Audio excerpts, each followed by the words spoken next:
இப்ப ஆள்ற கட்சியா இருக்கட்டும், அவங்கள பொறுத்த வரைக்கும் பூத்துனா என்ன தெரியும்ல? அவங்கள பொறுத்த வரைக்கும் பூத்துனா கள்ள ஓட்டு போடுற இடம். ஆனா நமக்கு நம்ம டிவி கேக்கு அது ஒரு ஜனநாயக கூடம்.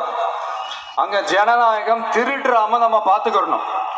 ஒவ்வொரு ஓட்டையும் நம்ம பாதுகாக்கணும். எப்படி பாதுகாக்கிறது? ஒவ்வொரு வீட்டில் இருக்கிற ஒவ்வொரு ஓட்டும் நமக்கு தானே ஃபர்ஸ்ட் கன்ஃபார்ம் பண்ணுங்க. எனக்கு தெரிஞ்சு தமிழ்நாட்டில் ஒரு 2.25 கோடி ரேஷன் கார்டுகள் இருக்கும்னு நினைக்கிறேன்.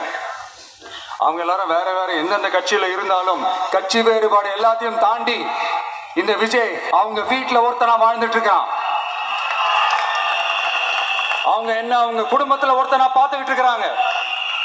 அதனால இந்த கட்சி கிட்சி எல்லாத்தையும் தாண்டி இந்த விஜய் கூட கூட நிக்கணும்னு முடிவு பண்ணிட்டாங்க. அதனால அப்படி முடிவு பண்ண அவங்கள பாதுகாப்பா பூத்துக்கு கூட்டிட்டு வாங்க. நம்மளோட இந்த விசில் சின்னத்துக்கு ஓட்டு போட வைங்க.